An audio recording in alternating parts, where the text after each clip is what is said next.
Welcome to this explainer. You know, have you ever looked up at a massive skyscraper or driven through a crazy complex highway interchange, or even just walked into a beautifully designed modern home and wondered, how do all these thousands of pieces actually fit together without turning into a total chaotic mess? Well, today, we're taking a journey into the digital brain that makes it all possible. We're going to look at how AutoCAD acts as this master ecosystem, managing the mind-boggling complexities of massive engineering and architectural projects. Because, honestly, this isn't just about drawing some lines on a screen. It's really about how professionals build the world around us, layer by layer. Okay, let's dive into this. The textbook definition basically tells us that AutoCAD is a computer-aided design application for creating accurate two-dimensional drawings and three-dimensional models. And, sure, functionally, that's completely true. But out in the real world, this software is the ultimate safeguard. It's this high-stakes environment where professionals prevent literally million-dollar construction disasters before a single shovel ever hits the dirt. It's the place where these abstract, pie-in-the-sky ideas are locked down into absolute buildable realities. To truly understand this ecosystem, we're breaking our explainer down into 5 key phases: the foundation, the efficiency engine, the collaboration matrix, the final polish, and finally, the reality check. Let's get right to it. Starting off with Phase 1, the foundation: drafting, precision, and organization. In professional engineering and architecture, absolute precision is completely non-negotiable right from day one. You just can't sketch something and hope for the best, you know? A minor drafting error, say being off by just a fraction of an inch in your digital model, can completely snowball. It can destroy your material quantities or entirely ruin the construction alignment when builders are actually on site pouring concrete. So to prevent those catastrophic mistakes, the software relies on what I like to call its heroic features, like object snaps. Instead of relying on a human hand to click exactly on some microscopic pixel, object snaps mathematically lock your cursor to exact geometric coordinates. We're talking endpoints, midpoints, centers, intersections, and perpendicular points. So when you're positioning critical elements, like load-bearing wall junctions or highly pressurized pipe connections, this guarantees your geometry is perfectly flush. It completely eliminates those manual placement errors. And this brilliantly illustrates one of the most fundamental organizational tools in the software: layers. Imagine having a massive stack of transparent tracing paper. You draw all the walls on one sheet, the plumbing surfaces on another, and your dimensions on a third. Because every single layer has its own distinct line type and function, you can instantly turn, say, the plumbing layer off if you just want to look at the architecture. It keeps the project highly organized, incredibly easy to coordinate, and it prevents that overwhelming visual overload you'd otherwise get on massive projects. Moving right along to Phase 2, the efficiency engine, blocks, and automation. So drafting every single line from scratch every single time, that is a total recipe for burnout. That's exactly where top-tier professionals eliminate those repetitive headaches by using reusable tools. Now, what's really fascinating about the evolution of these reusable components, which are called blocks, is the jump from standard to dynamic. Now, a standard block is great. It's a static collection of objects, like a basic chair or a window, that you create once and just insert over and over. But dynamic blocks? Oh, they're a total game changer. They actually include adjustable parameters. So instead of creating 20 different standard blocks for every possible door width and opening direction in, say, a massive hospital project, you just create one single dynamic door block. You insert it and simply stretch or flip it to fit on the fly. It saves massive amounts of time and guarantees perfect consistency. But here's the best part. These blocks aren't just empty shapes. They actually hold vital data. Block attributes store text embedded right into the symbol itself. Things like reference numbers, manufacturer details, materials, or specific model numbers. What makes this incredibly powerful is that you can use the data extraction wizard to pull all these hidden attributes across hundreds of drawings directly into tables and schedules. It completely automates the creation of equipment lists and bills of materials. You aren't sitting there counting doors manually. The software does all the heavy lifting for you, flawlessly. Beyond blocks, we have straight-up automation tools. Things like auto-list routines, command scripts, macros, the action recorder, and custom templates. These tools can take a really tedious 20-step setup process and reduce it down to a single click. For example, an AutoLisp script can automatically generate all your standard project layers, assign the correct colors, and set the line types in literal seconds. It essentially replaces slow, error-prone manual work with lightning-fast, bulletproof consistency. Which brings us to Phase 3, the collaboration matrix, managing multidisciplinary drawings. Up to this point, we've essentially been talking about a single user, But large projects, they are never solo missions. They are a massive headache of multidisciplinary coordination. I mean, you have to ensure that the structural engineer's massive steel beams don't accidentally get routed right through the architect's grand staircase. And crucially, you have to make sure nobody accidentally overwrites anyone else's hard work. Which brings us to a really fundamental question.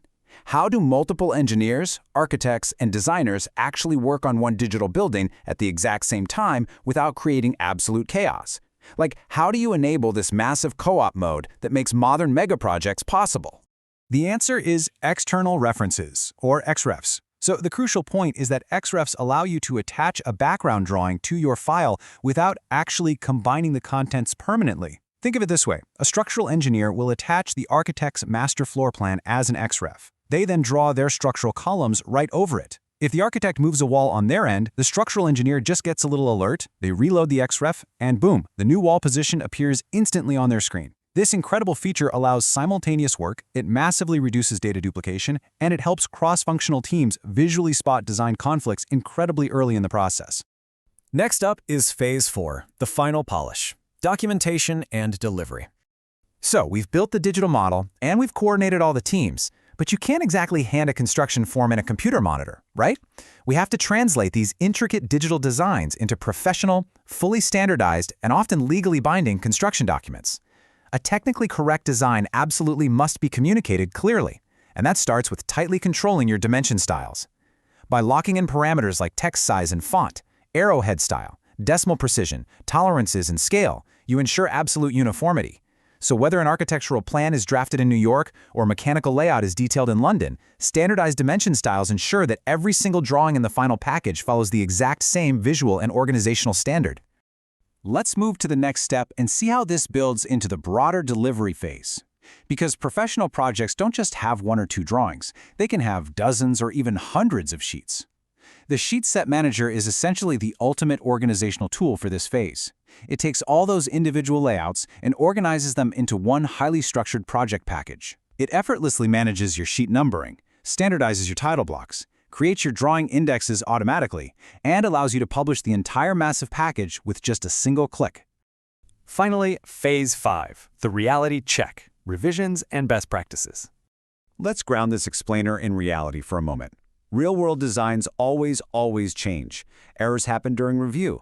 Clients completely change their minds at the last possible minute. So professionals need incredibly robust ways to track revisions and keep their digital files healthy throughout what might be a multi-year project. When those inevitable changes happen, communication is just critical. Teams use rigorous revision control workflows.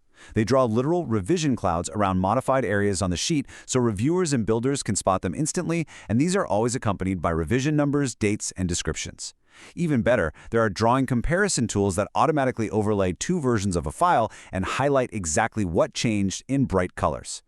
These workflows ensure that no team member ever misses a newly moved wall, a resized structural beam, or a vital markup from the client. But you know, to even get to the revision stage smoothly, you really need strict discipline from day one. These 5 steps are the ultimate project lifesavers. 1. Establish drawing standards early. 2. Use that structured layer system we talked about earlier. 3. Keep your raw models and your printed layout sheets properly separated. 4. Maintain relative paths for your XREFs so those links don't break when someone moves a project folder. And 5. Always back up your files. If you ignore these, like if you have inconsistent standards or broken reference paths, it can instantly cripple a project and bring your entire team's workflow to a grinding halt. And speaking of healthy workflows, let me let you in on some secret weapons. Commands like purge, audit, and overkill. Professionals routinely run these commands to maintain the digital health of their files. They strip out unused blocks, they automatically detect hidden database errors, and they magically delete overlapping, duplicate geometry. They are absolutely essential for keeping large, complex drawing files fast, responsive, and most importantly, preventing them from unexpectedly crashing right before a massive midnight deadline. When you combine all these tools, the precision, the blocks, the XREFs, the automation, you get a platform with just incredible versatility. When you look at how it's used across industries, it's pretty wild. Roughly 30% goes to architectural projects, 25% to civil engineering, 20% for structural, 15% for mechanical, and about 10% for building services. It's not just for one niche. It is literally the connective tissue that links the initial conceptual design all the way through to the final coordinated project delivery across almost every technical discipline you can possibly think of. Which brings us to our final thought for today. The software provides this flawless, incredibly precise digital environment. It automates the mundane, it organizes the chaos, and it brilliantly connects the disciplines. But ultimately, the software doesn't replace architectural expertise or engineering judgment. It is just a powerhouse tool waiting for a master. The real question is, how will you use it to convert your knowledge, your vision, and your expertise into reality? Because at the end of the day, the software manages the lines, but human ingenuity builds the world. Thanks so much for learning with us today on this explainer. Keep exploring, stay curious, and we'll